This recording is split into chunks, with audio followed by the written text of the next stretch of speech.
Someone came up to me and said, "Oh, Swamiji, Swamiji, shower me with your blessings." Now, what do they think those blessings are, as much as they think about it?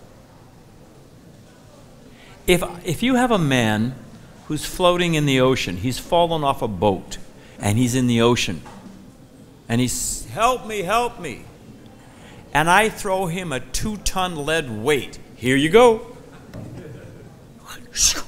He sinks to the bottom of the ocean. Did I actually help him? Did I give him a blessing? Shouldn't I know what will actually help him? So people are thinking, this is good, this is bad, this is right, this is true, this is valuable, this will be a benediction, this will be a problem. But what is it based on? So we're going to try to talk a little bit about that today. That what are actually value and truth, and how do you measure? You have to measure when in the old days, the mariners, they could fix by the North Star, by the pole star. And once you have a constant, everything else becomes relative to it. That's how you steer your course. When you build a building, certainly in the old days, you start with one cardinal point for making the foundation, and everything is relative to that cardinal point which remains fixed. So if we don't know what truth actually is, what that cardinal point to base one's life on is, then we're just, without any reference, we're being simply floating, tossed, turned, it's all relative. And what is the use? In this way our life is wasted. And we never get, what is it in the Caitanya Charitamrita, when the man, he says, "You're not a poor man." An astrologer tells him that you actually have wealth. Your father left you a wealth, but you don't know where to find it. It's a whole analogy, and then where to find that. So we have a great wealth, but where to find it? That we need to know. So I want to read a section from Caitanya Charitamrita. Prabhupada, coming over on the boat from India, 2 heart attacks, so many difficulties. His shelter was Caitanya Charitamrita. And Srila Bhaktisiddhanta Saraswati Thakur used to say, people will learn Bengali. All over the world they'll learn Bengali just so they can read Caitanya Charitamrita. And that was his shelter. So Prabhupada called it the PhD. You have Bhagavad-Gita, then you have Srimad Bhagavatam, and the PhD of Vaishnava theology and understanding is Caitanya Charitamrita. Prabhupada was speaking in Gainesville, Florida. There's not much to gain in Gainesville, but it has a very large university. It has something like 40, 50,000 students. It's a, relatively cosmopolitan and well-known place in America. And Prabhupada speaks, and he says, "I am speaking to you." He's speaking in Gainesville. And he says, "I'm speaking to you from this remote corner of the world, far from the birthplace of Sri Caitanya Mahaprabhu."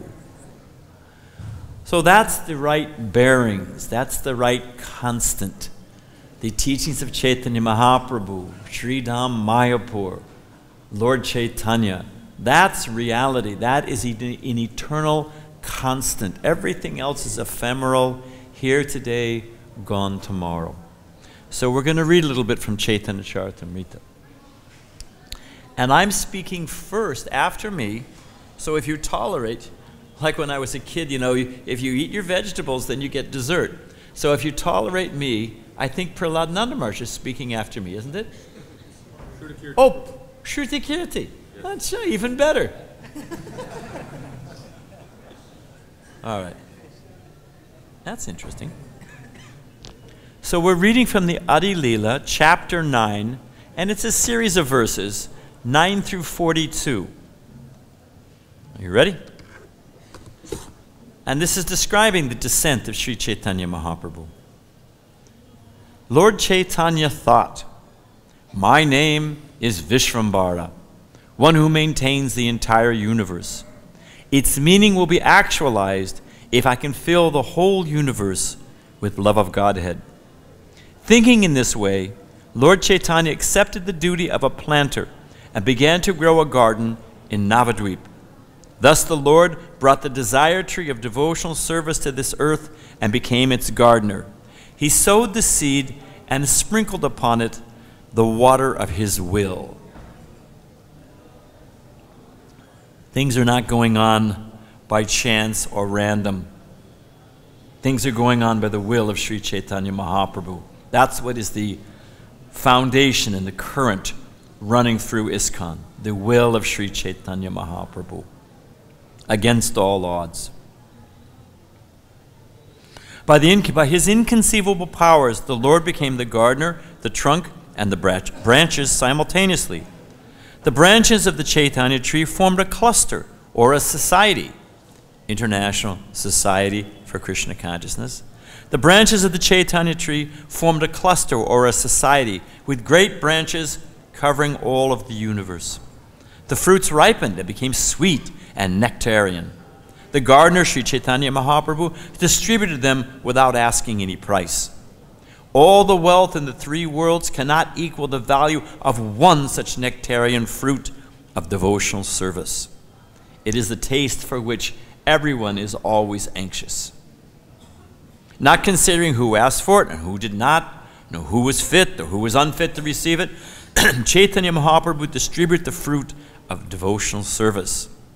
This transcendental gardener, Sri Chaitanya Mahaprabhu, distributed handful after handful of fruit in all directions. And when the poor, hungry people ate the fruit, the gardener smiled with great pleasure. "I am the only gardener. How many places can I go? How many fruits can I pick and distribute?" Prabhupada says that Lord Chaitanya traveled all over India, South India, North India, so many different places, and delivered the whole place. And then Prabhupada said, and he left for the rest of the world to the Hare Krishna movement. So we have some work before us and a ripe field. So Chaitanya Mahaprabhu is saying, "I'm the only gardener. How many places can I go? How many fruits can I pick and distribute?" It would certainly be a very laborious task to pick the fruit and distribute them alone. And still I suspect that some would receive them and some would not. Therefore I order every man within this universe to accept the Krishna consciousness movement and distribute it everywhere. Anybody left out in that? Anybody in this room left out? When Chaitanya Mahaprabhu says, "Therefore I order every man," and of course he means man, woman, child, invalid, whatever it may be, every living entity, certainly in the human form. I order everyone within this universe to accept this Krishna consciousness movement and distribute it everywhere. I'm the only gardener. If I do not distribute these fruits, what shall I do with them? How many fruits can I alone eat? Distribute this Krishna consciousness movement all over the world. Let people eat these fruits and ultimately become free from old age and death. It is the duty of every living being to perform real welfare activities for the benefit of others with his life, wealth, intelligence, and words. So that's the foundation, and I'll try to fill in some space.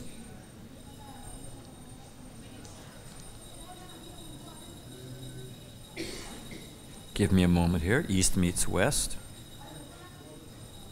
Well, what is this? We have a technical glitch. Hold on a second.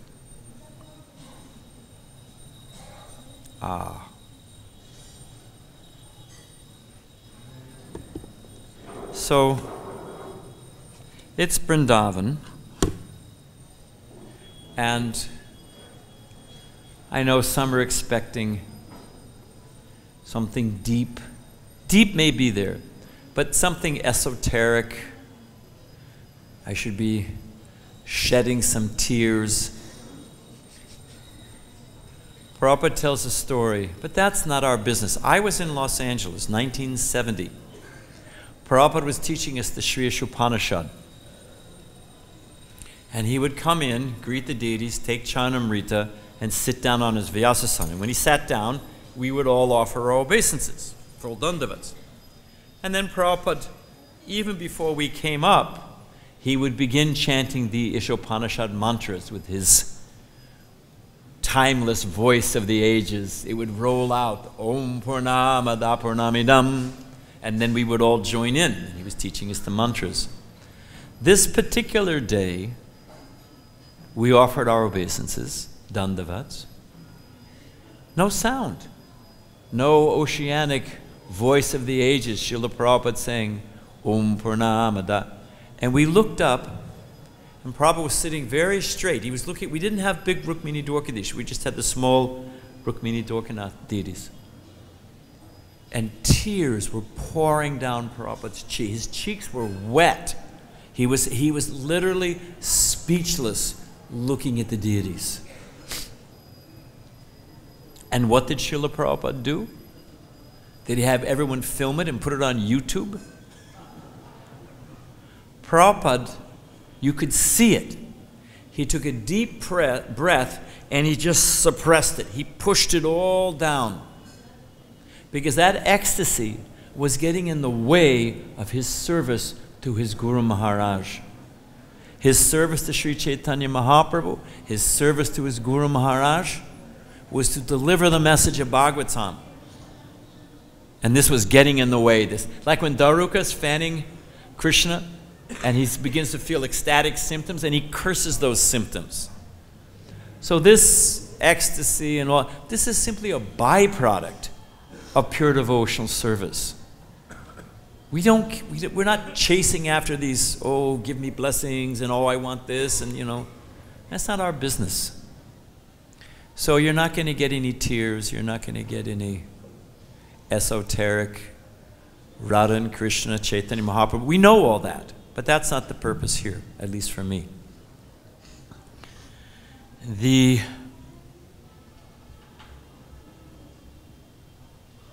If you go to Mayapur, when you go to Mayapur, and you go to the house of Srila Bhaktisiddhanta Saraswati Thakur, you will see that he also has his deities there, the original, his first deities of the Gaudiya Math, Gandharvika Giridhari, the heavenly singer, and Krishna, the lifter of Govardhan Hill. And you will note beautiful Radha Krishna deities there. And then you will notice in the four corners, they have their four Vaishnavacharyas in this temple. You can walk around it and you'll see there's Madhvacharya, Ramanujacharya, Nimbarkacharya, and Vishnu Swami. You will see these four acharyas for the four Shri, Rudra, what have I forgotten? Kumara and the Shiva? Brahma. We're in the Brahma Sampradaya. So those four Sampradayas. And because architecture, it has an impact. And the purpose of that design was to make the point that all of our Vaishnavacharyas are like rivers and they enter into the ocean of Sri Caitanya Mahaprabhu. The teachings of Chaitanya Mahaprabhu found in the Chaitanya Charitamrita cover all the Vaishnava Sampradayas. Everything rests. Nothing is lost. Everything is gained if we read Chaitanya Charitamrita. So I thought, we talk Sambandha, Abhideya, Prayojana, these three steps. So we should begin with a little something about Sambandha. Sambandha means, like when you're in a mall. I mean, they have malls in India, and you have a map and it says, you are here. You're trying to find out where to buy whatever it is in the myriad of everything made in China and totally useless, but you're looking for that one item. There'll be a map, and it says, you are here. Once you know where you are, then everything, and it's this and that, you know the directions of things by knowing that. Or in another way, if I have a disease and I go to the doctor, what is the first thing necessary? You have to have a good doctor, you have to have medicine. Okay, fine. But to actually begin the process of being cured, yeah, you should pass that across to Maharaj. You can do it by relay system, like disciplic succession. And the same cushion comes down intact. So what do you need? Help me out here. You have to have a good doctor, you have to have medicine, okay. But to cure a disease, what is the first step? Who said that? You have to have a diagnosis, isn't it? You have to know what the problem is. Then you can address it. So I wanted to speak a little bit about what is our actual... Why should we take shelter of Caitanya Mahaprabhu? Why not, go to wherever it is and ask for a benediction, long life? Prabhupada was on the train in India, and he was early in the morning, he was doing his translating work. And there was some Indian, Bengali, Chatterjee, Mukherjee, Banerjee, whatever. They wanted to get some blessings from Srila Prabhupada. And the devotees, Harisari was there, Satsarupa Swami, Harikesh. So they were like trying to guard the door. There was like a little rugby scrum there, and they managed to get through. So there they were. Prabhupada looked up, and they said, Swamiji, can you give us blessings? And the thought is that Ashtavad, the Swami, is like an ATM machine, just zit, by electrical current, and everything's taken care of. But Prabhupada was not such a sannyasi, such a so-called sadhu. Prabhupada asked him, and what are those blessings? The man was taken off guard. He said, I have this bad knee. I have a bad knee. Prabhupada gave him a look. Obviously, that was the wrong answer. So the man, like Prabhupada says, consciousness, love, different, they radiate out in concentric circles from one to the bigger to the, I love myself, then I love my family, then I love my nation. It radiates out. So the man said, and for my family, may my family be successful.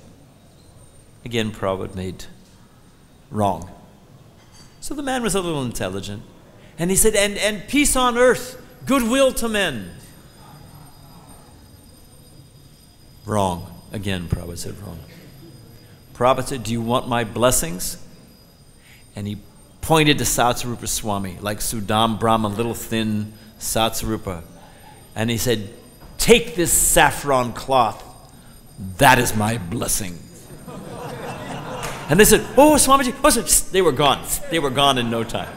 I mean, on one hand, it was Prabhupada's transcendental ploy to have them leave him alone so he could do his translating work. But what is a real blessing in this world? To be successful in this world? What? We are floating in an ocean of birth and death. Prabhupada said being tossed by the waves. Someone can swim the English Channel. Someone swam the English Channel, right? Somebody, I think, swam the Straits of Miami. Or Florida. They swam from the tip of Florida to Cuba. They'll become a dolphin in their next life. What's the benefit of the thing? But anyway, okay. But can anyone here, can you see anyone swim across the Atlantic Ocean? Prabhupada says, for help, you grab hold of the tail of a dog. The dog is paddling. Are you going to swim across the Atlantic Ocean or Pacific Ocean? So the fact of the matter is we are floating, tossed and turned in this ocean of birth and death. It is a... Prabhupada gives a nice example. Of course, it's Prabhupada's example. One time there was a man, very lusty. He had a nice, faithful wife. It's Prabhupada's story. I heard him tell it. But somehow or other, he saw a prostitute, a courtesan, a so-called high-class prostitute. And so he was thinking, oh, if only I could make some beautiful music with that woman, I'd be so happy. So he became morose. And his very pious, saintly wife saw that he was depressed. So she asked, what is the issue? And Prabhupada said the man was so shameless that he told her, oh, I want to be with this woman, this prostitute, and I'll be so happy. So the wife went to the prostitute's house. It's Prabhupada's story. Was cleaning, was cooking, was washing her clothes, very faithfully serving. And after a few days, the prostitute noticed and said, why are you doing this? You're serving me so nicely. And she said, because I have no money, but my husband, he wants to come to you. The prostitute said, you're very nice. Your husband is a fool, but because you're nice, send your husband. So the husband shows up at, box of candy.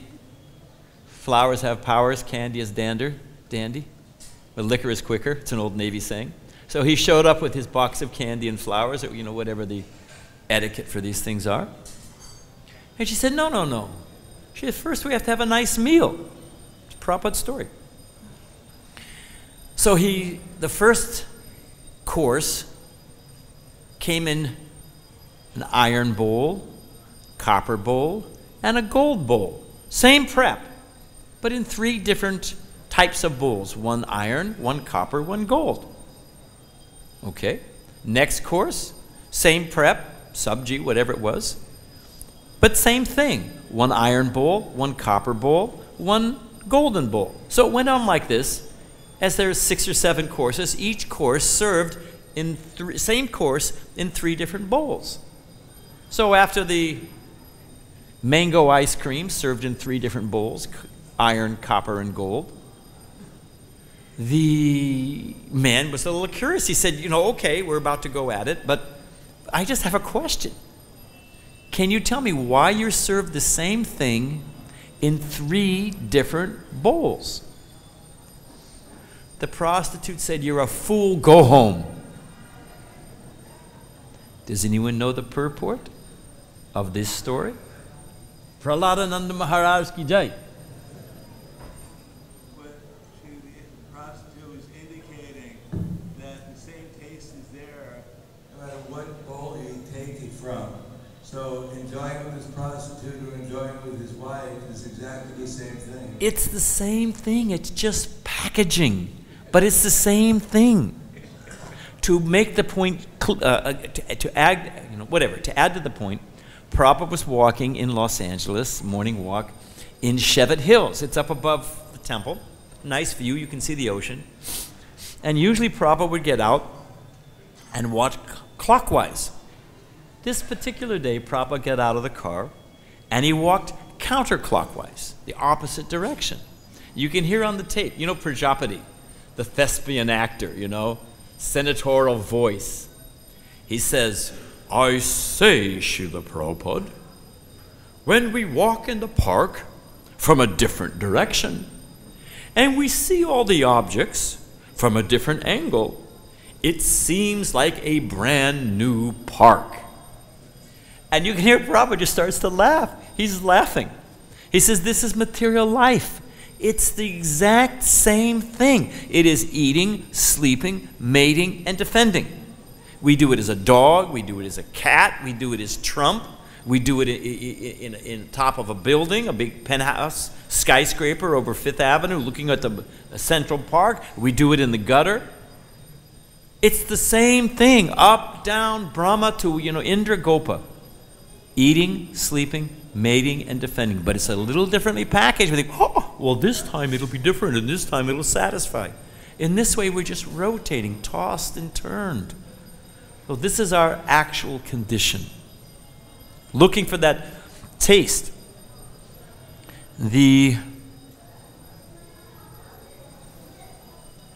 One man was saying to Prabhupada, he said, but we're making progress. You're taking us back to the Stone Age, to the dusks of the past, where we want the dawns of the future. We're making progress.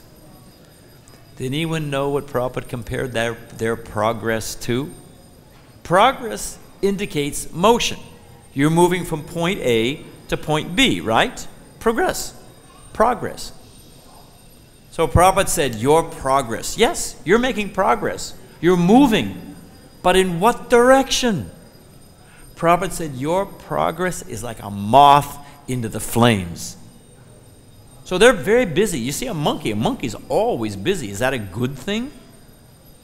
Monkey's always busy? So they're always busy, new and improved. They're always coming up with new and improved. They've now got bombs.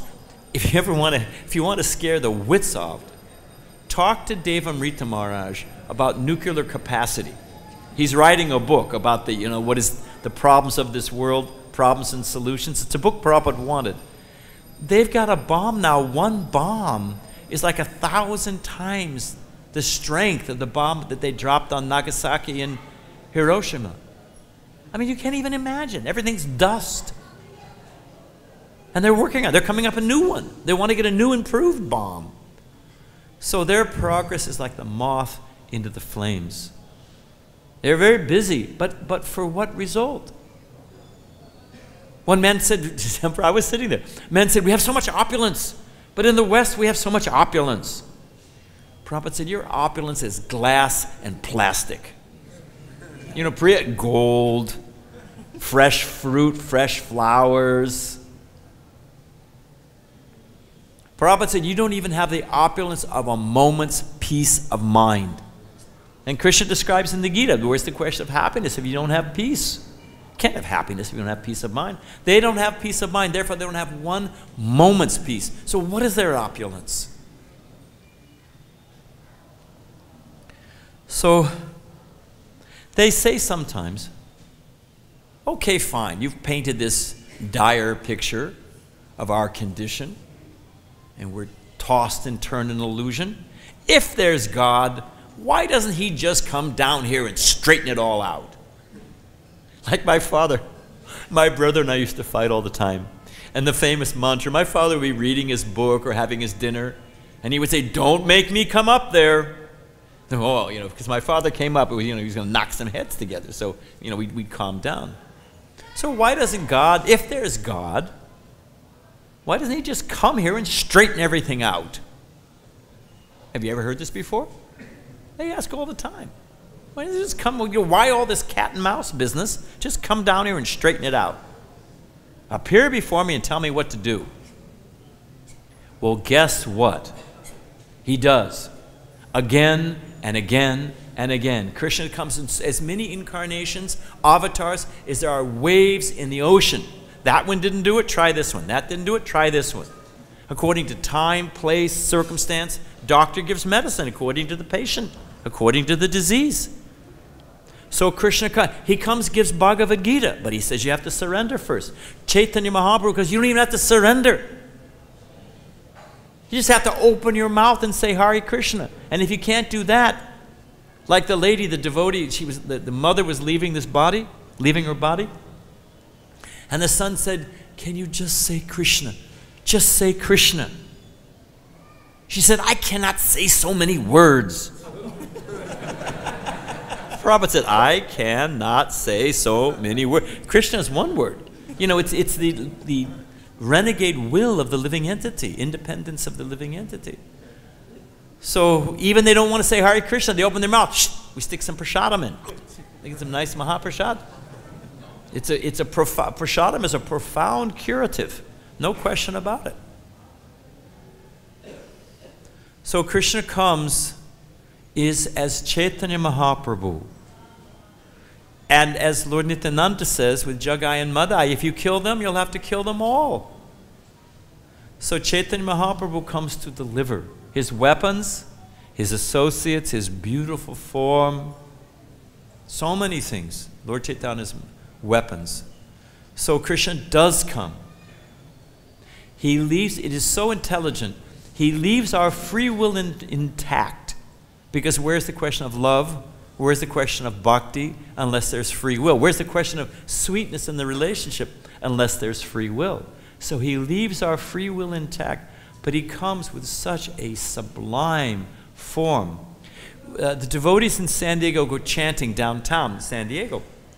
And there's a devotee whose sister works in an office building, a couple blocks away. And all the workers, they go out for lunch, they all come back. And many of them, anyway, the sister said, I can always tell when you guys have been downtown chanting. She said, how? She said, everyone comes back in, tapping their toe. They're humming Hare Krishna. They're all, it's stuck in their head. I was getting in my car in Los Angeles after the Sunday feast, and it's dark, so they couldn't see me. And there were two young men. They'd been at the Sunday feast, two college kids. And excuse my French, but I'm quoting what they said. So one man said to the other, they're getting in their car, leaving the temple. And the one friend, college student, says to his other friend, he said, damn. He said, I can't get that song out of my head. Hare Krishna, Krishna. And I felt like telling him, and it's not going away.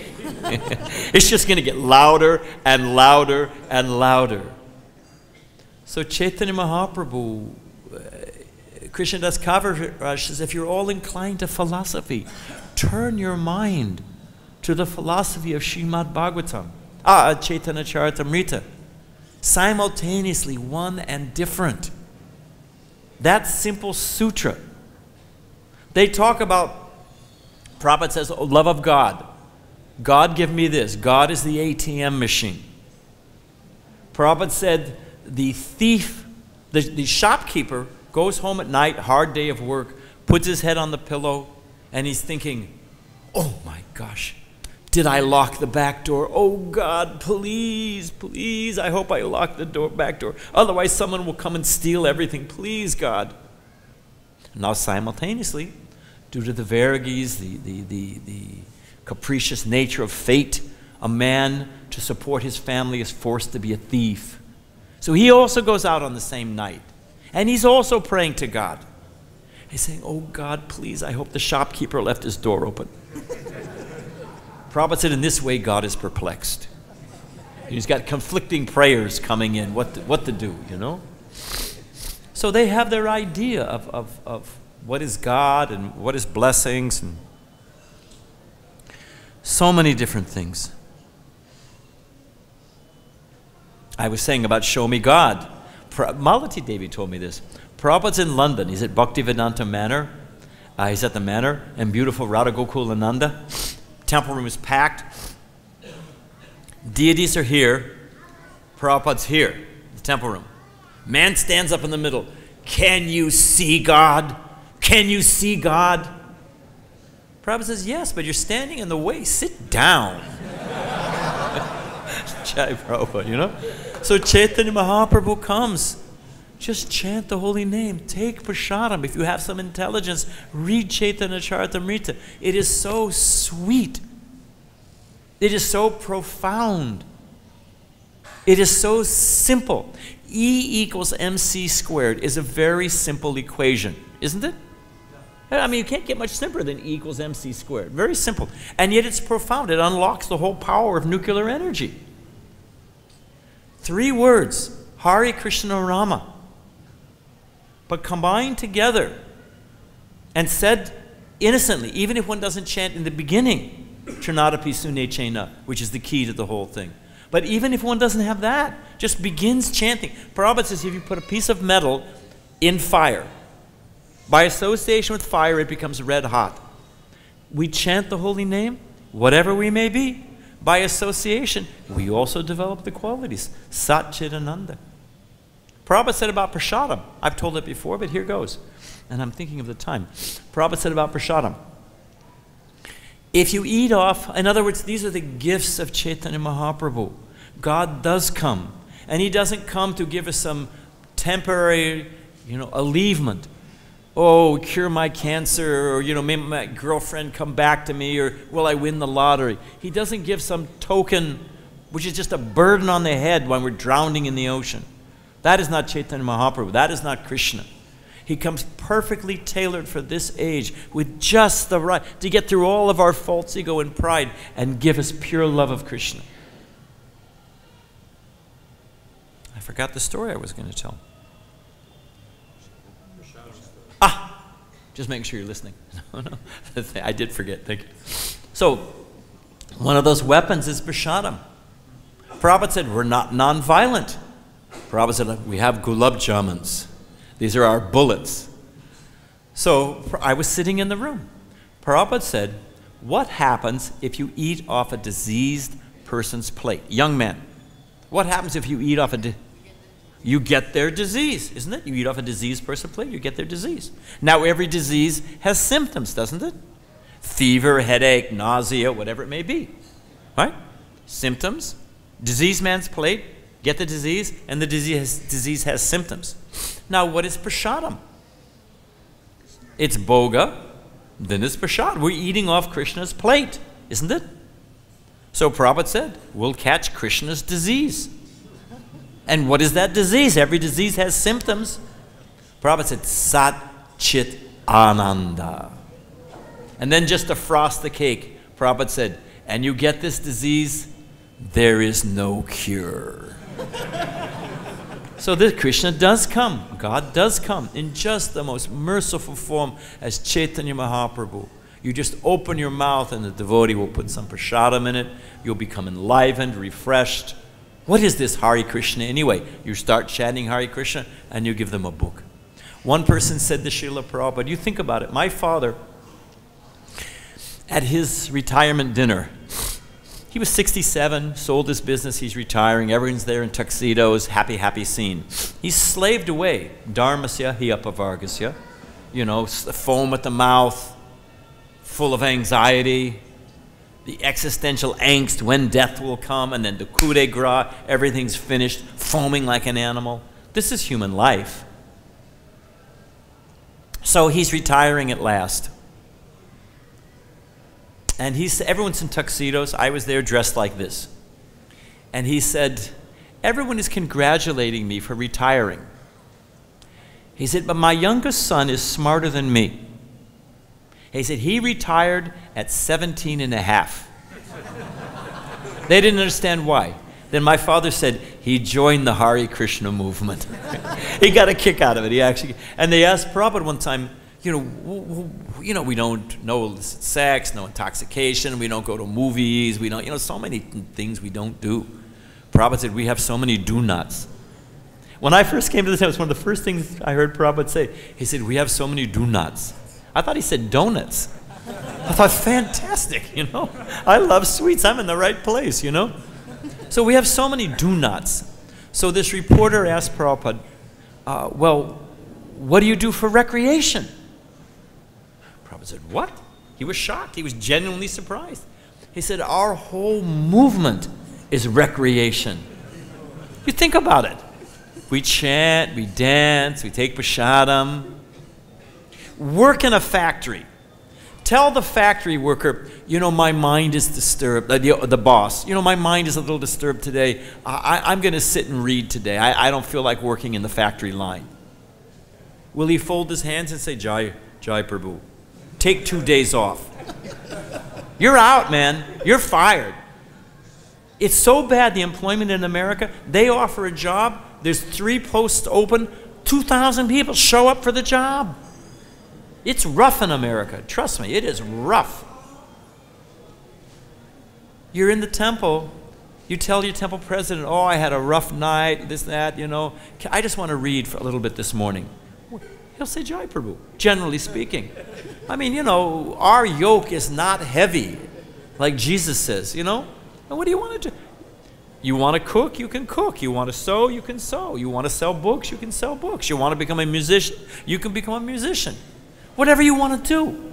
There's so many things you can do for Krishna. It's unlimited. You're not happy in this temple, go there.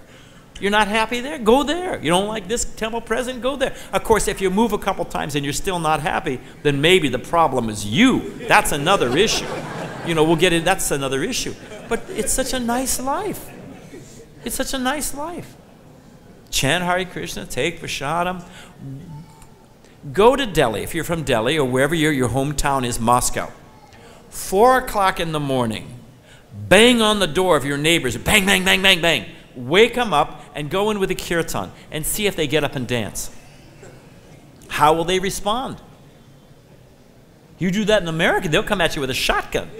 Isn't it? They'll sick the dog on you. They have the big dog, But the devotees, we're up out of our warm beds, And you see the devotees chanting, and it's pure devotional service. One of the symptoms of pure devotional service coming from Caitanya Mahaprabhu is it gives relief from material distress. It's one of the first symptoms.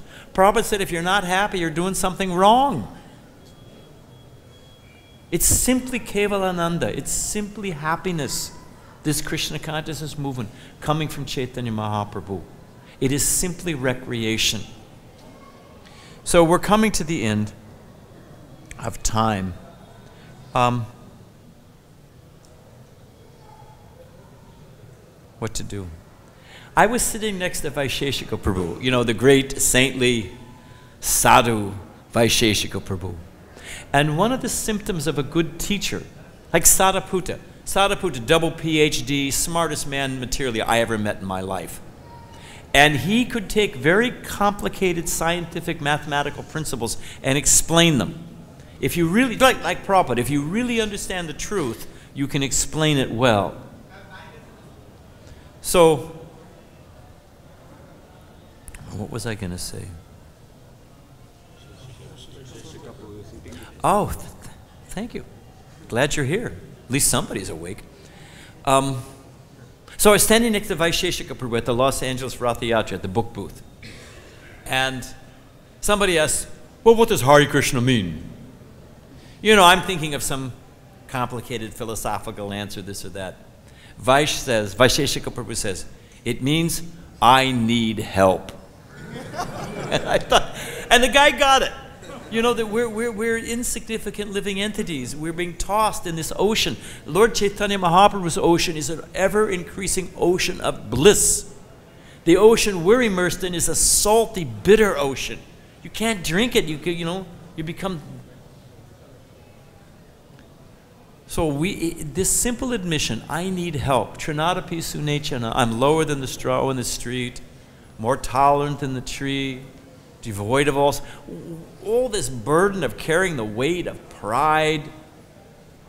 Such foolishness. Let me just surrender. I need help. Let me surrender to Krishna and become his devotee. And what is the result? One becomes Kevalananda, simply happy, Satchidananda, the disease for which there is no cure. So, let's see. All right, we'll end here because it's time. I was sitting in Prabhupada's room because we were saying, you know, blessings, give me blessings, so many things. So a man said, oh, Swamiji, can you read my palm? Prabhupada said, we don't do these things. You know, Prabhupada, Yokesh mam vahamyaham, we simply depend on Krishna. One of those great lines from Prabhupada, all this dependence on astrology and, you know, this Rahu ring and all. Prabhupada says this destroys the childlike innocence of bhakti. Think about that. It's a great line. It's Prabhupada. It destroys all this dependence on material formulas, destroy the childlike innocence of bhakti. Then I'm simply, Prahlad Maharaj, I'm simply surrendered to Krishna. That is the childlike, not childish, childlike innocence of bhakti. So Prabhupada gave, you know, a beautiful answer. And when he finished, the man said, yes, yes, Swamiji, but can you read my palm? Prabhupada said, give me your hand. Prabhupada was expert at theatrics, took the man's hand, clicked on his desk lamp, it's evening time, and you know how they do, he was, Prabhupada was pushing the man's hand to see the lines. We were all going to queue up with him. Prabhupada's reading palms, maybe you'll read mine, you know? And then all of a sudden Prabhupada went, all bad. Prabhupada said, birth, death, disease, and old age. And it was so, I thought the man was going to have a heart attack. It was so, you know? And then Prabhupada, you know, with his Vaikuntha smile said, but you clap your hands at Kirtan, all the lines go away. Hare Krishna.